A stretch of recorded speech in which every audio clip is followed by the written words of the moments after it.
Hello friends, अस्सलाम वालेकुम and welcome to discover the reality. दोस्तों, आज मैं इस वीडियो में आपसे एक बहुत ही हैरान कर देने वाले केस के बारे में डिस्कस करने वाला हूं, जिसे कैनिबलिज्म के नाम से जाना जाता है। कैनिबलिज्म ऐसी इनह्यूमन प्रैक्टिस को कहा जाता है जिसमें कुछ दिमागी मरीज इंसानों का गोश्त खाना पसंद करते हैं, चाहे वो इंसान जिंदा हो या मुर्दा। अगर आप थोड़ी सी रिसर्च करेंगे तो आपको पता चलेगा कि इस कैनिबलिज्म की एक्टिविटी को आज भी दुनिया की कई सारी जगहों पर प्रैक्टिस किया जाता है।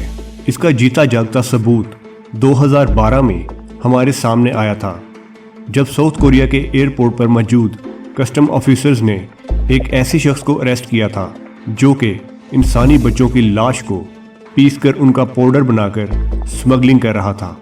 इन्वेस्टिगेशन के बाद पता चला कि ये शख्स इस ह्यूमन फ्लैश से बने पाउडर को कैप्सूल्स में भरकर अलग अलग कंट्रीज तक पहुंचाया करता था। और आप यकीन नहीं करेंगे कि इस इंसिडेंट के बाद कोरिया ने अपने एयरपोर्ट से तकरीबन 17,000 ऐसे कैप्सूल्स को इंपोर्ट होने से रोका, यानी 17,000 ऐसे कैप्सूल्स जब्त किए गए। एक्चुअली ये एक बहुत बड़ा क्राइम था जिसे अंजाम देने वाले चाइना में मौजूद थे। चाइना के कुछ corrupt medical staffs medical companies के थ्रू अबॉर्शन किए हुए बच्चों की लाशों को इस काम में इस्तेमाल किया करते थे।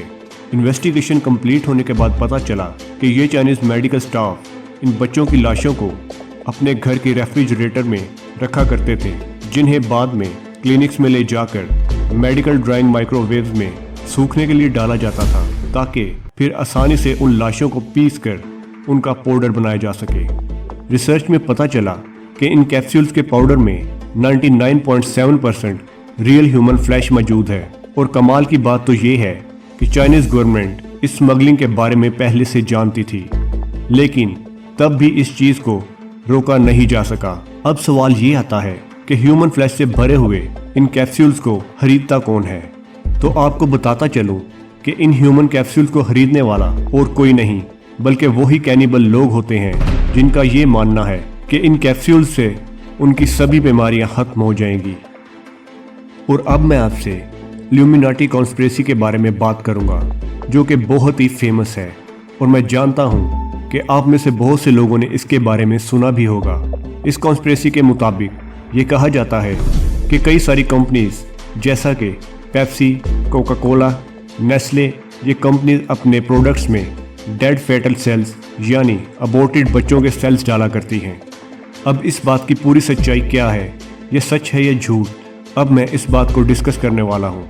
तो दोस्तों, एक बात आपको मालूम होना ज़रूरी है कि जो भी बड़ी बड़ी कंपनीज होती हैं, चाहे वो कोका कोला हो, नेस्ले हो या पेप्सी हो, ये कंपनीज अपने फूड प्रोडक्ट्स में सब्सटेंस ऐड करती हैं जिसे एडिशनल फ्लेवर्स कहा जाता है। और आपको इनके खानों में जो स्पेसिफिक टेस्ट मिलता है वो इन एडिशनल फ्लेवर्स की वजह से ही मिलता है। अब हुआ ये कि साल 2011 में ये बात सामने आई कि फूड कंपनीज जो एडिशनल फ्लेवर्स अपने फूड प्रोडक्ट्स में डालती हैं, उन एडिशनल फ्लेवर्स को ये लोग खुद से मैन्युफैक्चर नहीं करते, बल्कि उस काम के लिए ये कंपनीज एक दूसरी कंपनी को हायर करती हैं जिसका नाम है सेनोमिक्स।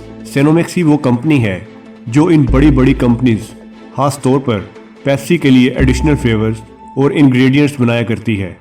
और इसी सेनोमिक्स कंपनी के बारे में कई सारी रिसर्चेस और ऑर्गेनाइजेशंस ने दावा किया है कि ये कंपनी जो एडिशनल फ्लेवर्स बनाती है उनमें एबॉर्टेड बेबीज के सेल्स का इस्तेमाल किया जाता है। और यहीं से ये कॉन्स्पिरेसी शुरू हुई।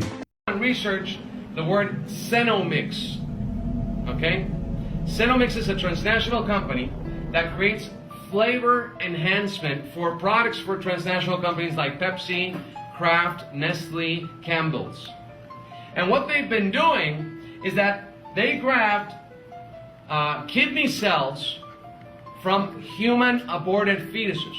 And in laboratory they replicate these cells and they put them in all your products.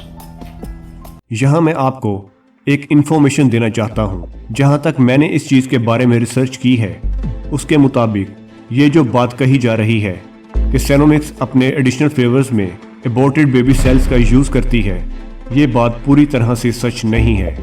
असलियत ये है कि ये कंपनी डायरेक्टली अपने प्रोडक्ट्स जैसा कि कोल्ड ड्रिंक वगैरह में अबॉर्टेड बेबी सेल्स नहीं डालती, बल्कि सेनोमिक्स उन बेबी सेल्स का इस्तेमाल एक आर्टिफिशियल टेस्ट रिसेप्टर बनाने के लिए करती है। अब ये आर्टिफिशियल टेस्ट रिसेप्टर क्या है? तो दोस्तों, ये एक ऐसा डिवाइस है जिसे बनाने के लिए सेनोमिक्स अबॉर्टेड फेटल्स के किडनी सेल्स का इस्तेमाल करती है।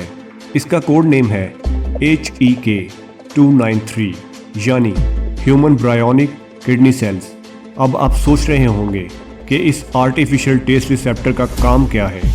तो इस रिसेप्टर की मदद से सेनोमिक्स ये जान सकता है कि उन्होंने जो एडिशनल फ्लेवर आपकी कोल्ड ड्रिंक में डालने के लिए बनाया है वो फ्लेवर आपको बेहद पसंद आएगा या नहीं।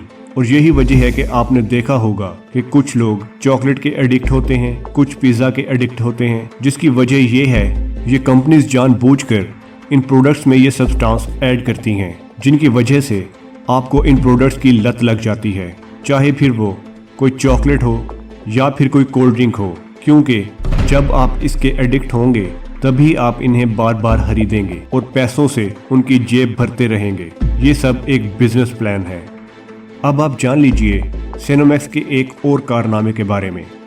साल 2015 ये वो साल है जब सेनोमैक्स ने एक स्वीटनेस इनहेंसमेंटिंग इंग्रेडिएंट डेवलप किया था। इसे ज़्यादातर डाइट कोल्ड ड्रिंक्स में इस्तेमाल किया जाता है और इस इंग्रेडिएंट को ज़्यादातर इंसानों के ब्रेन मैनिपुलेट करने के लिए बनाया गया था, क्योंकि ये इंग्रेडिएंट काम कुछ इस तरीके से करता था कि अगर आपके कोल्ड ड्रिंक में ज़रूरत से कम शुगर भी मौजूद है तो तब भी वो आपके ब्रेन में ये सिग्नल भेजेगा कि इसमें शुगर नॉर्मल अमाउंट में मौजूद है और आपको कोल्ड ड्रिंक में शुगर की कमी का एहसास होगा ही नहीं। अब इससे खतरा ये है कि अगर आप इस तरह के कोल्ड ड्रिंक्स रेगुलरली कंज्यूम करते हो तो जाहिर सी बात है दिमाग के साथ हो रही इस छेड़छाड़ की वजह से आपके ब्रेन तक जा रही सेंसरी नर्व्स को डैमेज पहुंच सकता है। दोस्तों, उम्मीद करता हूं कि आपको आज की ये वीडियो पसंद आई होगी। पसंद आए तो लाइक ज़रूर करें, अपने दोस्तों में शेयर करें और चैनल को सब्सक्राइब करते हुए बेल आइकन पर ज़रूर क्लिक कर दें ताकि न्यू वीडियोस की नोटिफिकेशन आप तक बाआसानी पहुंच सके। इसी के साथ मुझे दीजिए इजाज़त। अपना बहुत सारा ख्याल रखिएगा। अल्लाह हाफिज़।